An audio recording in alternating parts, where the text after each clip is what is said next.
When it comes to quality sleep, Ashley has you covered with top mattress brands at winning prices and with special financing options available. You can snooze now and pay later. Plus, your mattress purchase helps give the gift of better sleep to children in need and U.S. Special Operations Forces. Visit your local Ashley store or shop online today and make every snooze count. Financing is subject to credit approval. See store or ashley.com for details. Rosetta Stone is the language learning program with a lasting impact. I've been using their app to learn French, and it's not just about memorizing words, but actually having real conversations. And it's not just French. They offer 25 languages. Right now, Rosetta Stone has an awesome holiday deal, 50% off their lifetime membership. Every language, unlimited access forever. For anyone keen on diving deep into a new language, check out rosettastone.com. It's a game changer.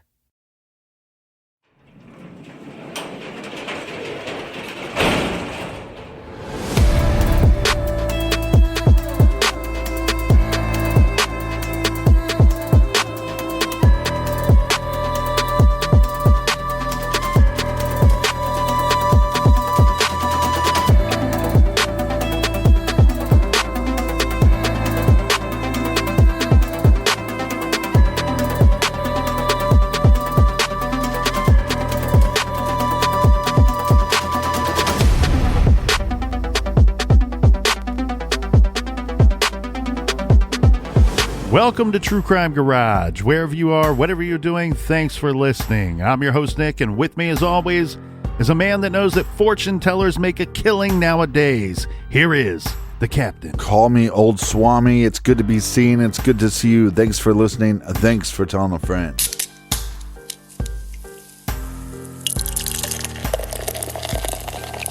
This week we are featuring Black Tuesday Grand Reserve 2020 by the incredible men and women over at the Bruery. If you're looking for them online, that's spelled Bruery. This is a delicious triple barrel aged imperial stout with a whopping 22% ABV, so drink this at home in your garage. Garage grade, 4 out of 5 bottle caps. And a very special thank you to Thomas from Dallas, PA, for sending this beauty to us here at the garage. A big shout out goes to Jennifer from Ravenna, Ohio. Next up, Captain, we have Lena sending her love all the way from Sweden. And a big we like your jib to Henry in New Rochelle, New York. Next, we have Cheryl in West Columbia, Texas. And last but certainly not least, we have Audrey in Boone, North Carolina. Everybody we just mentioned went to truecrimegarage.com and they helped us fill up the fridge for this week's shows, and for that, we thank you. Yeah, BWRUN Beer Run. If you need more TCG for your earballs, check out our bonus show called Off the Record.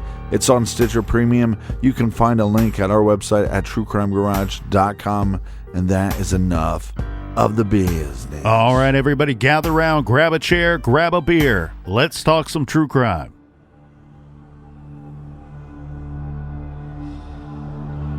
Directly to the killer, who may be in this room.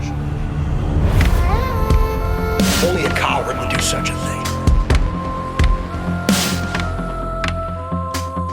What will those closest to you think of when they find out that you brutally murdered 2 little girls? Only a coward would do such a thing. Don't give up. We will not stop. 24 hours, of course, since they were reported missing. 13-year-olds Liberty German, Abigail Williams, last seen around 1 o'clock Monday afternoon near the Monon High Bridge, that abandoned rail bridge just outside of Delphi. Now, News 18's Brad Oppenheim joins us now live from Carroll County, where that search continues at this hour. Brad?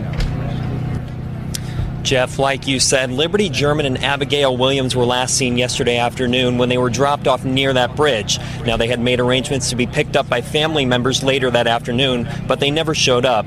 Now, a staging area has been set up at the Delphi Fire Department, and since I've been here, I've seen hundreds of people come in and out of this staging area.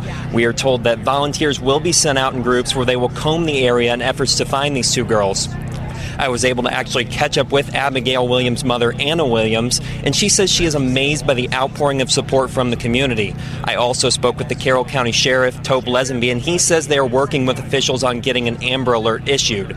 Just in the last couple hours, I have been at the staging area. I've seen and spoke from volunteers that don't even live in Carroll County, including one man from West Lafayette who came over and joined the search. He said he has a teenage daughter himself and wanted to do what he could to make sure those girls make it home safe.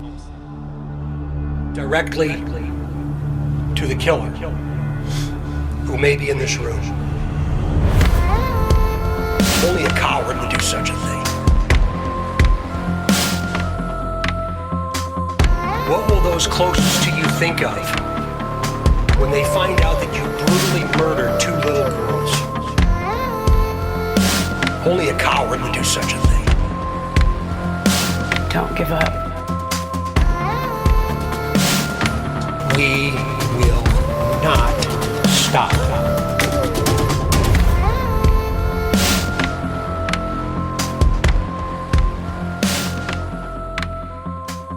We're here in the garage, me and the Colonel, talking with Skip Jansen about who he believes should be the number one person of interest. Skip, when did you start your investigation into the Delphi murders? That's a good question. I've probably been looking into it for the last year or so. I guess I got into it because I thought it was, I was intrigued by the fact that there were audio and video of the killer. And I thought it was even more unique that one of the victims was the one who had done the video of him. So that's how I kind of got started looking into it. And why do you think so many people on the internet have been fascinated with the Delphi murders? Another good question. I think probably those reasons, as well as I think the small town aspect plays a part in it. And I think that the fact that, anytime two children are murdered, people have a fascination with that. And for people that don't know, Delphi has a population of just under 3,000 individuals. Yeah, very, very low populated area. And the unusual thing about it is for a town that has less than 3,000 people, I've never seen a case that had this many potential persons of interest. Yeah, on the internet, there's hundreds of side-by-sides, but law enforcement has stated over and over in different press conferences that they believe the killer is local to Delphi. Correct. I agree with that, if that's what you're asking.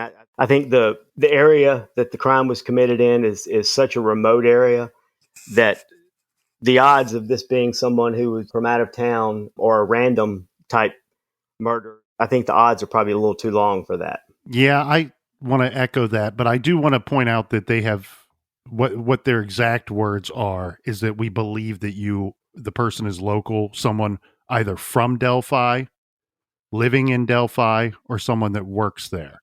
So not necessarily doesn't have to be an actual member of the Delphi proper population, according to those words and statements that have been released by law enforcement. But I do agree 100% with you, Skip and Captain. Given the nature of the crime scene and the Monon High Bridge and the trail system there are people that live in Delphi and live in Carroll County that I've spoken to or heard in interviews state that they didn't even know those trails existed or the bridge existed. So for some random person to just find that and use that as the killer used this as a hunting ground, whether he intended to kill someone there or not, he was hunting for prey for a victim or victims that day at that location. And given what I've seen and reviewed as far as maps go, I would like to go there and walk the terrain myself. But given the remoteness of that area and the lay of the land, somebody had to have familiarity with that location. I agree with that. I think people get misled a little bit. Sometimes they'll look at Google Maps and see that one of the roads that the bridge is off of, Highway 300, which is it's just a little small country 2-lane road. And I think people think that that's maybe a larger, more traveled area, and it's just not. So we have discussed many possible people of interest on the show, and with arrests like Chadwell and so many other arrests throughout the country and people having side-by-sides. One thing that's tough with all those individuals, are they capable of committing the crimes? Yes, but can you put them in Delphi the day of the murders? But with your person of interest, you can actually put them at the park the day of the murders. Yeah, that's right. He was there. He admitted he was there. He was there.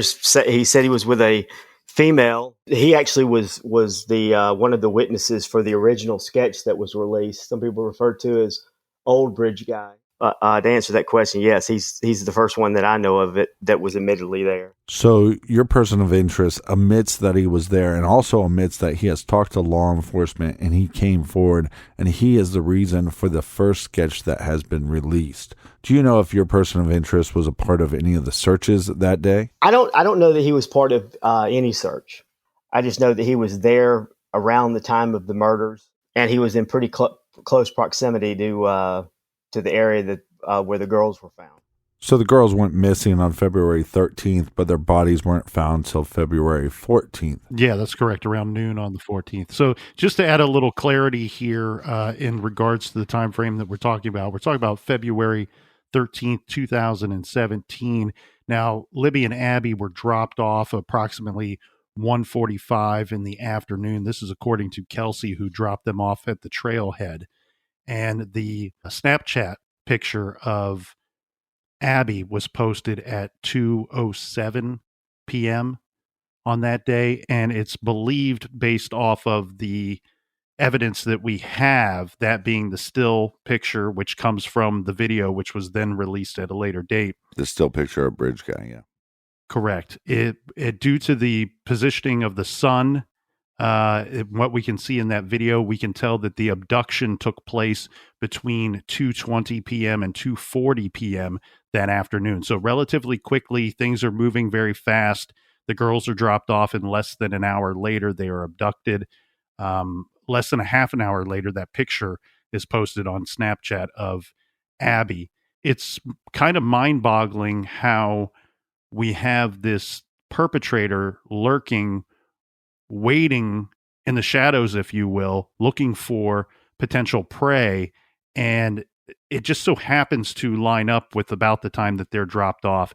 And from my understanding, Skip, and you can correct me if I'm wrong, that it's approximately about a half mile from the trailhead to the bridge itself, which two girls taking their time, maybe they went a roundabout way. There's two different options to get you to that Monon High Bridge. That time lines up. All those times really line up with about how long it would take someone on foot to get to that bridge. And when you say that this guy, your guy, has admittedly, his own words, place him at the crime scene at about the same time that the abduction and murders took place. And I do want to be clear, even though they're murdered at that location and left there, they were abducted. I mean, they were moved and corralled and directed by the killer where to go. For what reason? We know that because we have audio evidence of that. Correct. And we don't know for exactly what reasons, but you're saying this guy has placed himself there during this time frame. And the other thing that's key to hone in on at this point too, when we're discussing times on that day, is according to law enforcement, they believe whatever took place, because again, they're not telling us exactly what happened, whatever took place was done and over with probably relatively quickly, but at least by 5 p.m. that day. Yeah, correct. Because that's the time frame that they say that the car was at the CPS building at the 2019 press conference. They led that off with that they were looking for the driver, which I thought was interesting, of the vehicle that was parked there from 12 to 5. I thought it was unusual they asked for about the driver. It seems like maybe they know about who the vehicle is. And that's something that we can get into a little bit. But let me say a couple of things that I think are important. One thing I've learned is that law enforcement and a perpetrator have 180-degree opposite agendas. And I'm not talking about just the simple fact that law enforcement wants to catch this guy and this guy that the perpetrator doesn't want to be caught. How that relates to this case is, and it goes back to what you were talking about the time, is law enforcement wants to place somebody there under that bridge, near that crime scene, between about 2:30 and 3:30 that afternoon. Okay. The perpetrator wants to be anywhere else but under that bridge between 2:30 and 3:30. Okay. And that's something I think that the listeners should keep in mind as we go along here, because there's been a ton of misinformation, deflections, false information put out. As we talk about that, you'll see some of that. Maybe people changing their time frames of when they were there, who they were with, where they parked, and things like that. Well, it's hard to know because we're not from that area. We don't know how popular this park is. It's a day where there's no school. How many people do you think are at the park during the time of the murders? It's hard to say. I've identified maybe 6 or 7. I know there's been people who've said there were up to 50 people. I don't buy that at all. I think there were just a few. I've identified 6 or 7. So people put the time frame of the murders in between 2:30 and let's say 3:30, but we know that because the girls weren't responding and somebody was trying to pick them up, and this miscommunication would have started about 3 o'clock. Yeah, I think Libby's dad, Derek, had arrived and started walking the trails around 3 o'clock, just after, and that was about the time they started realizing something was wrong. Derek called Libby's phone at 3:11 that afternoon, and this is as he was getting close. He's driving in a vehicle to go pick up the girls. There was no set time when they were dropped off, what time they would be picked up. It was a roundabout time. Right. And the statement was, or always has been, that Derek would call Libby when he got close so they could meet him at the trailhead. And we know that call took place at 3:11. He's unable to get a hold of her. She doesn't answer the phone. He then arrives shortly after that 3:11 phone call and starts to walk the trails looking for the girls. I think one of the important things is that where he parked is an area called the Mears lot, which is the same place that the girls were dropped off. It's just a small area, private area, but the locals knew it as a place they had easy access to the trails. There's the trailhead, like you said, is right there. So it's just a short walk to the bridge. And it's called the Mears lot because the Mears family farm is right across the street. It's right across the street. Yeah, and exactly.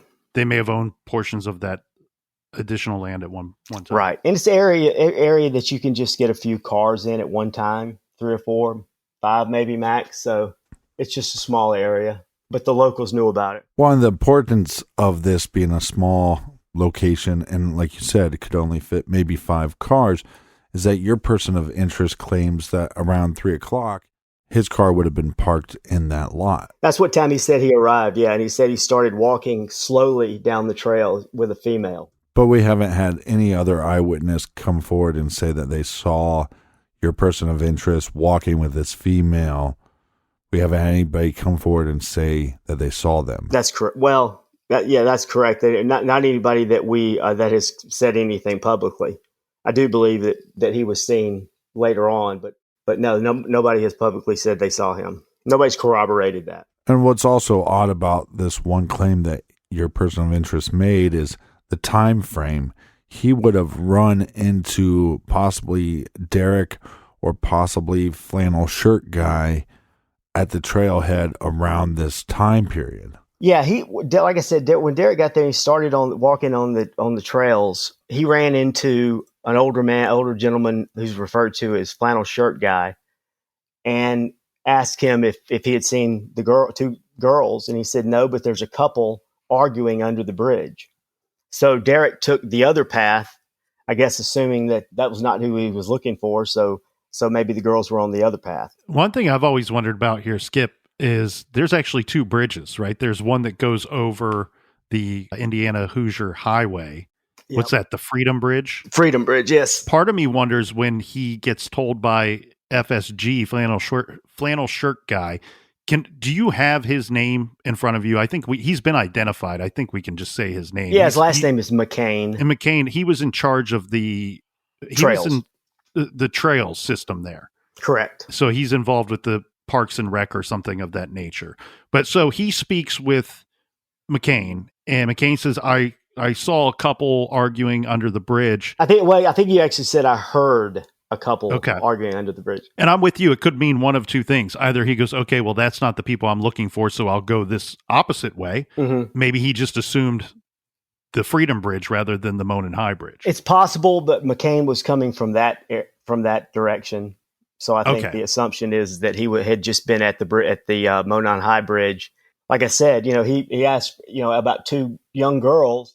Somebody describing a couple they heard would not be the same description. So he said no, he hasn't seen them. So that part of it I think is fairly simple. Well, in this case, there's so much information, and I think there's some misinformation that's being put out by certain people. And when you hear about this eyewitness, McCain, that talked with Derek at the trailhead, and he says that I heard an arguing couple roughly around 2:50 to 3 o'clock. To me, one of the things that people are missing is that would be roughly at the time that Abby and Libby are making contact with Bridge Guy, and we don't have the full audio tapes, so we don't know. And we don't know if those audio tapes have the evidence on there. Was there an argument? Did one of the girls start arguing with Bridge Guy? And if that is true, then around 3 o'clock, McCain did not hear an arguing couple. He heard Bridge Guy arguing with Abby and Libby. Yeah, I think that's likely. I think one of the biggest questions that people have had in this case is, why didn't anybody hear anything? Why didn't the girl scream? Why didn't anybody hear anything? Well, maybe they did. Maybe McCain heard something, but nobody's put that together like you just said. So your person of interest, we know that he was there. He claims he was an eyewitness. He claims he's the reason for the first sketch that was released.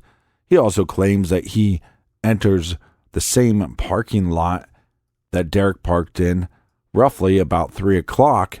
But then other times he has told sources and talked on the internet about being a part of the arguing couple, which would put him at the crime scene at 3 o'clock. Correct. He also didn't come forward to law enforcement saying that he saw anybody. Like I mentioned, he was one of the witnesses to the first sketch until well after the video had been put out, at least a week. I think that kind of asked the question, if you saw somebody, he says he saw somebody dressed like BG was with a scarf over his face. If you saw somebody like that, why didn't you come, and two little girls were murdered that day, why didn't you come forward immediately? And he later recanted that statement. Yeah, I have a couple problems with this person of interest. One, you're at the park roughly around the time that this family is looking for two missing girls.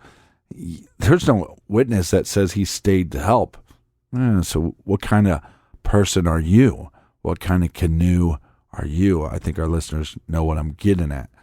But on top of that, you're claiming that the day these girls were murdered, and you would have known that the next day, that you were at the park the same day these girls were murdered, and you saw a suspicious person. You're not coming forward to law enforcement for 7-8 days? Well, he originally said he was with his girlfriend. Okay.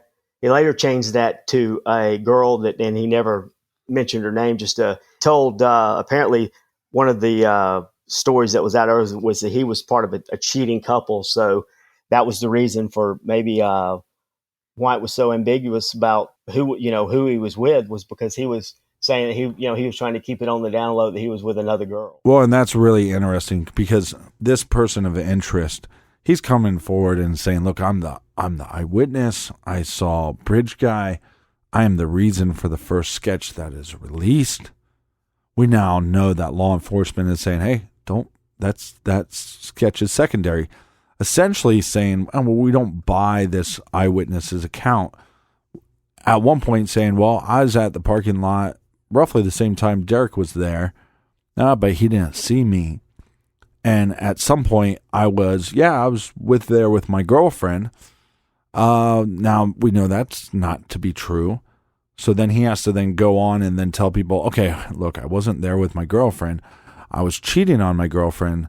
And so therefore, but I was covering for that, which a lot of times eyewitnesses come forward and they lie to law enforcement and lie to the public because they were doing something bad. That necessarily doesn't make him a murderer, but my issue is we don't know who he claims he was with under that bridge. Key phrase there, under the bridge, which by definition, guys down the hill, under the bridge, anything under the bridge becomes a part of the crime scene.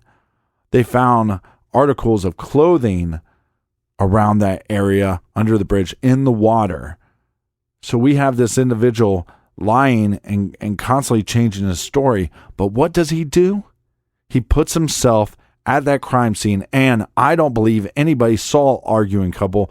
They just heard arguing couple then equals bridge guy arguing with Abby and Libby equals that's the murderer. And he is putting himself in that position, that location, arguing with somebody which we believe would be Abby and Libby, and that puts him at the crime scene. That makes him bridge guy.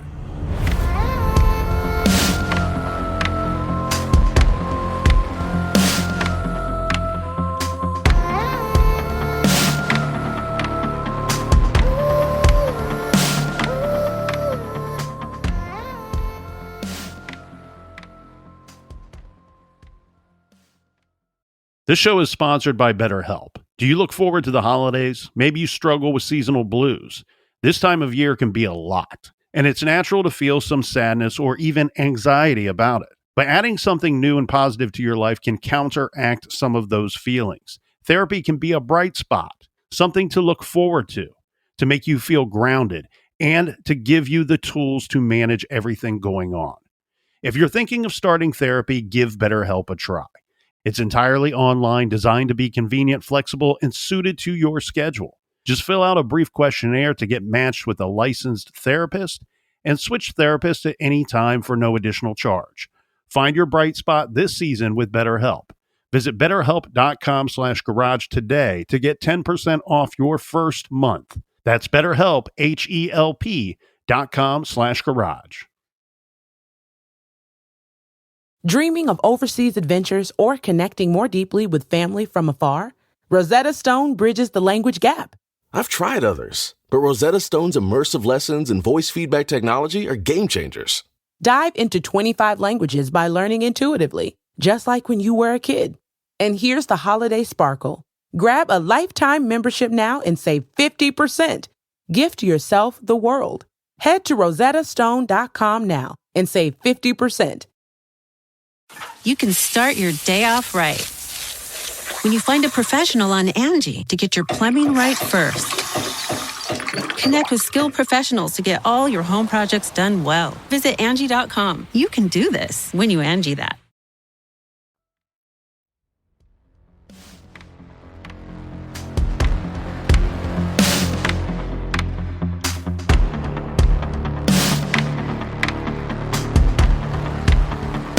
So we're back talking with Skip Jansen about his person of interest and how this person of interest has claimed he was an eyewitness. He saw BG. He's the reason for the first sketch that was released, and that he was there with his girlfriend, then changed his story to that he was there with somebody he was cheating on his girlfriend with. Shows you the type of character this individual is. And on top of that, he just constantly keeps changing his story. He said he saw Bridge Guy leaving, going toward Freedom Bridge around the same time that Flannel Shirt Guy and Derek would have been talking. So they would have had been close to each other in proximity to each other at the time. He said he saw him leaving there. He described him as, like I said, with the clothes that BG was wearing seen in the video, and also with a scarf over his face. Again, I can't get over the fact that if you're just a normal guy, and maybe you don't want to come forward right away because you're going to be caught cheating, but you can tell law enforcement that, and they don't have to release that information to the public, but you can tell your friends, family, and girlfriend, hey, by the way, I was there that day. Well, why were you there? Oh, well, I was taking a lunch break, or whatever reason you have to come up with to tell your friends and family. But you believe that you saw this individual, and you're waiting 7 days to come and talk to law enforcement. It just seems very suspicious. It seems very shady. It doesn't, pass the sniff test, if you will. Well, he said he came forward after the video had been released and said, that's the guy I saw that day. Yeah, so when exactly is this photo or video released after the crime? They released the video, I think, 2 or 3 days after the murders, or the photo taken from the video. Photo. Yeah. Yeah, the still photo was released a few days afterwards. It wasn't until that 2019 press conference that we get the video. Right. And let's be clear about one thing. The younger sketch, the second sketch that was released in 2019, was actually created 3 or 4 days after the murders. That was actually the first. The old Bridge Guy sketch was not released until July of 2017. So it was 5 months before the first sketch was released. Yet they had the sketch of the younger guy 3 or 4 days after the murders. So the second sketch that was released, they had pretty quickly, but for some reason, this eyewitness comes forward 7 or 8 days after the murders, gives his account, and they go with his sketch. At least, yeah. A week later, saying that was the guy. It came after the picture or the photo was shown on television. Right. He said, that's the guy I saw. Again, I'm just curious why you wouldn't come, if you saw a suspicious guy there close to where 2 girls were killed, why you wouldn't come forward immediately. Let's pretend that DP is Bridge Guy for a minute. Okay. He's coming forward now because he has an out. That sketch is his out, right? He doesn't want to come forward before, like you were getting to, that, I don't want to come forward because they can identify me if I was there. Right. And so he sees the sketch. Doesn't appear to be him to him. So DP comes forward and says, yep, I would like to second that. I saw that person. I was there that day and saw that person there as well. He saw the video. He saw the video or the photo, not the sketch. I think he became aware of the sketch.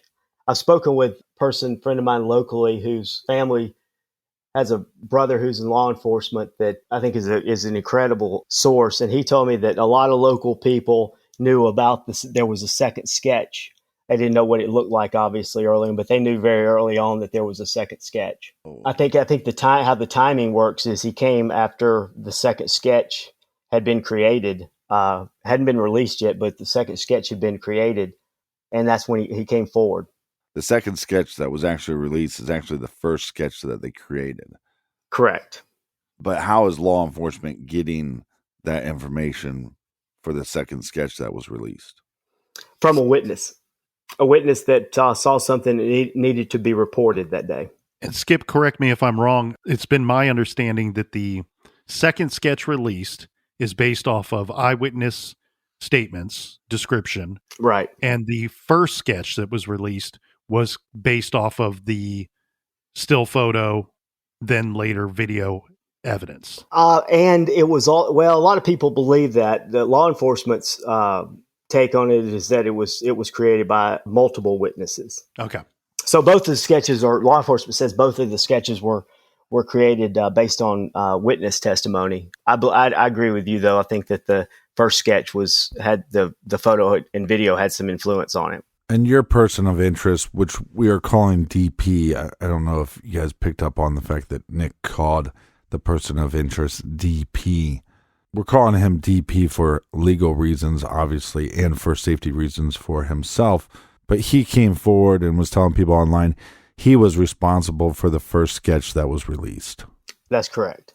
Yeah, again, I think that's a little bit unusual that, law enforcement usually insists that the witnesses don't say anything in cases like this. He certainly injected himself into the case by speaking on social media, kind of getting his story out there. But both of his stories put him with another person at the trails that day. Mm-hmm. Right. So where's this other person, right? I mean, if I'm law enforcement, that's my first thing. I'm going, okay, DP was there. And in story A, he's with so-and-so. And in story B, he's with someone else. Who are these people and do they exist? Well, again, I think the reason for the change of the story was that he was with another girl and didn't want that information getting out. I think that was the excuse. To get to the second story, which was the cheating girl. Yeah, I think that probably raised a red flag of some sorts, but he was considered a witness. They thought that, law enforcement seeks witnesses. They know they need witnesses. And this guy came forward voluntarily. So they assumed he was, and described something that looked like what they were seeing on video. So they had no reason not to believe him. Okay, so this DP guy's there, and he's with this girl that he's cheating on his girlfriend with.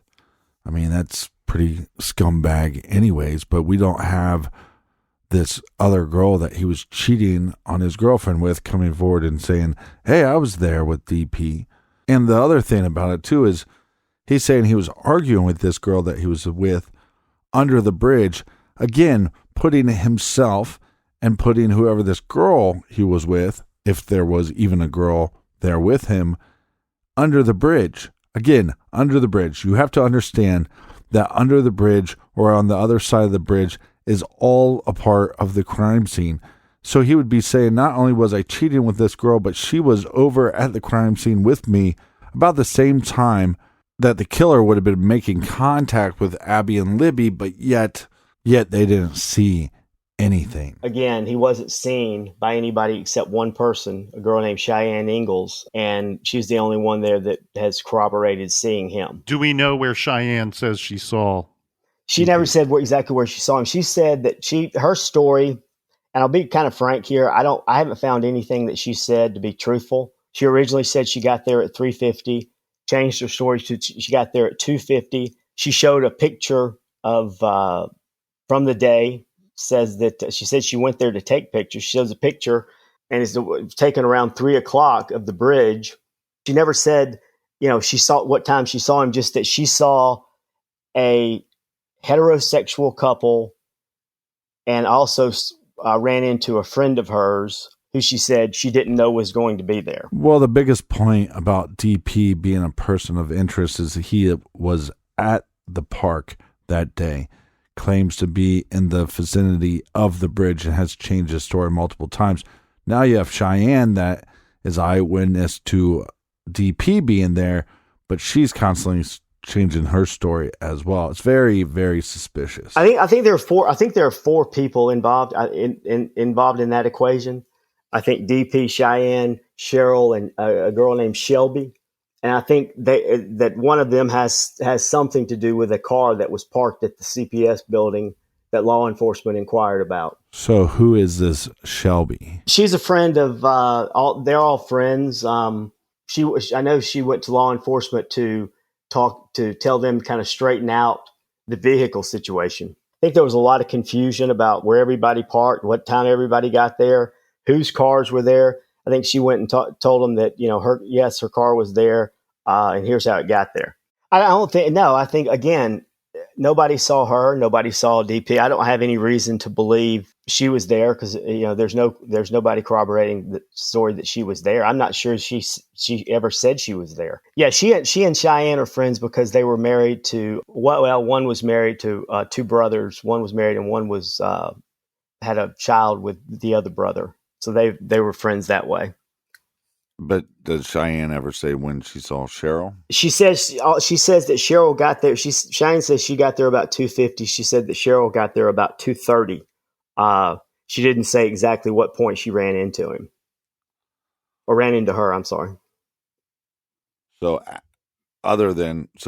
we're going to exclude Shelby because we don't believe that she was there. But other than Cheyenne and Cheryl, do we have anybody? We don't know that Cheryl was there either. Right. But do we have anybody at the park seeing DP that day? No. Nobody saw DP except Cheyenne. Okay. But nobody saw Cheyenne. Nobody saw Cheryl. Nobody saw Shelby.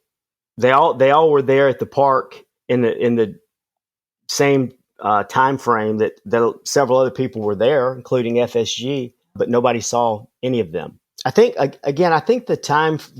timeline and the vehicles are the critical part of the case. I think it's likely law enforcement knows or has a particular POI, person of interest, and I think that that was probably gathered from those two things. The timelines never made sense amongst any of the witnesses or any of the people that were there, and neither has the vehicle situation. So you're telling me that Cheyenne says, I saw DP at the park, but we don't know what time she's claiming she saw him. Is she saying that he was with somebody or alone? She was saying he was with somebody. That was they were part of the heterosexual couple, is how she described it. But the person that she's saying he was with is this person X. Yes. That's what makes this person so interesting to me, is because none of the stories line up. None of the stories make any sense. So if you're having a hard time following the story, well, don't blame you, because their stories just don't line up. But Cheyenne also said that she saw DP's car in which parking lot? It was parked, I believe, at the Mears lot. But there's another eyewitness that disputes this claim. Yeah, there was an eyewitness that drove by around 3 o'clock and said that she only saw two cars. If all the people who were there say they were there, or all the people that say they were there actually were there, then there would be a lot more than two cars. Because we know FSG was there and possibly parked there. We know Derek was parked there. Yeah, and Derek got there and parked there around just after 3 o'clock. So, and it's not clear even where Cheyenne parked. Right. Yeah, it's because there's reason to question that if she was even there that day. Absolutely, as a matter of fact, she says she leaves at 4 o'clock, and as she's leaving, she notices a man who she later finds or realizes is Derek, sitting in the parking lot with another person in the car doing what looks like a drug deal. Well, Derek wasn't with anybody that day. Okay, Tara later came, but she didn't arrive till 4:10. So how did Cheyenne see anybody in the car? As a matter of fact, when Tara got there, she says that Derek jumped in the car with her. So how did Cheyenne see Derek doing what looked like a drug deal at 4 o'clock? It's possible that her time frame is just off. Right, but he got in the other car. Did she identify Derek as being Derek or just some guy? She said originally. She changed it later on to when she realized it was Derek, or that's the way she put it. She changed it. She said it was Derek. I mean, come on, people. How many times are you going to keep changing your story? Again, that just goes to part of the stories and how they've changed. I understand people's recollection, but a lot of this seems a lot more than that, than just, misinterpreting times and things like that. The reason, she knew she got there because at 2:50 because she remembers a robocall she got, and she remembers leaving at 4 o'clock because she didn't have good enough cell service to upload the picture to Snapchat that she took, and she did that about 10 minutes before 4. So she knew her times were right, or at least she said she knew her times were right. Well, and this is a small town, and I think some of this information was getting leaked, or at least some rumors were happening. It sounds to me like Cheyenne is having one story, and then once she finds out, well, no, Derek was in that area at that time, then she comes back and goes, oh, it just wasn't some man that I saw. It was Derek. Again, we have an eyewitness that is changing his story, that puts himself at the scene of the crime, roughly around the time of the murders, doesn't come forward right away, knows the girls. I believe at some point people said he was following one of them on Facebook, possibly could have been following them on Snapchat, said that he rode the bus with them, that they lived, a couple miles away, so he knew the victims. But again, their stories keep changing, and how suspicious is that? Then Cheyenne says that she sees DP's car at the other parking lot, but it seems like he would have been parked at the CPS building and waiting for the girls. I think it's possible, yeah. I think if you go by what law enforcement says, that the car parked at the CPS building could have possibly been there from as early as 12 o'clock. I think it seems likely. I don't think the 12 to 5. I think that's just giving them some leeway, but I think they know that he was probably there longer than what he said. So DP is changing his story constantly. Cheyenne is changing her story. She is the only one that claims to see his car there. We have other credible eyewitnesses that don't see his car. So that's very suspicious. Why would you be driving somebody else's car to the park that day? Maybe because you didn't want your car to be seen, because maybe you're going to do something bad. Possibly. Again, that goes back to, law enforcement saying in the 2019 press conference that they were looking for the driver of a vehicle. Mm-hmm. That tells me it's likely that it was whoever they were trying to find information of was driving a vehicle that wasn't his, a borrowed vehicle. But we also believe that there was an eyewitness that would have saw the driver of that vehicle. Yeah, I think that obviously there was a witness that saw. There was a witness that saw somebody that ends up being the second sketch. I think there's a possibility that witness is the same person who saw the car as BG was exiting the park. Now, even though sketch 1 and sketch 2, they're worlds apart, but there are some similarities. But your person of interest, DP, matches both of these, which is very concerning. And the second sketch that was released of the younger individual, he matches that sketch more than any other person of interest I've seen match a sketch. Now, hopefully that gets out to the internet and people can make their own predictions and own assumptions on that. Well, let me ask you this. If, like we mentioned earlier, that a lot of locals knew that there was a second sketch early on. If you'd killed two people and you had gotten wind that there was a sketch out there. And I mean, you obviously, at this point I'm talking about the sketch being done 3 or 4 days later because he didn't come forward till after that. You got what I'm saying is, if you killed somebody and you found out law enforcement didn't just have this photo that they released, but they also have a sketch. Yeah, is what you're exactly. saying. Yeah, you would think you had been seen, right? I mean, so that's certainly an incentive to come forward to explain your whereabouts and why you were there that day. You waited a week to come forward, or at least a week. Why did you do that? First of all, and secondly, is that the reason? Law enforcement has thought that this person is following the case and getting information. You want to know what we know, and so I think it's likely that somebody was sharing information with him, or he had access to that, and that's why he came forward. Well, and you also, after you're doing a lot of your research and you're looking into DP, you notice that a lot of the comments that the police officers are making or law enforcement is making about their suspect or when they're talking to the killer, that it really applies to the research and the misinformation that they got from these eyewitnesses early on. They talked about, we believe that we were lied to early on, or that we didn't identify this person correctly.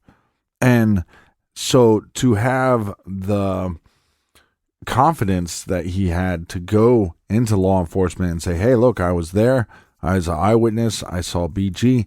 And I think the small town component comes in here because they believed him, because they said, well, look at him, look at his family, and look at what they've done in the community. This is a kid that we can trust. And I think they bought whatever story he was selling initially.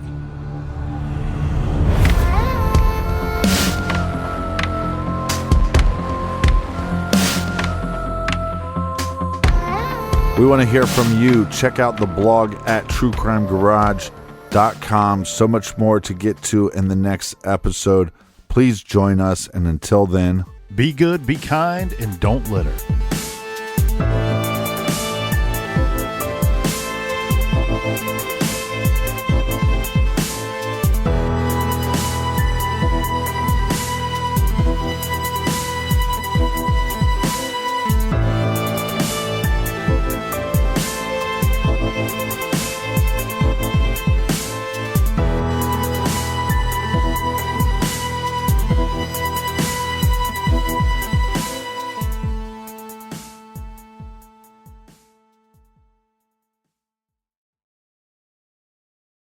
You can start your day off right when you find a professional on Angie to get your plumbing right first.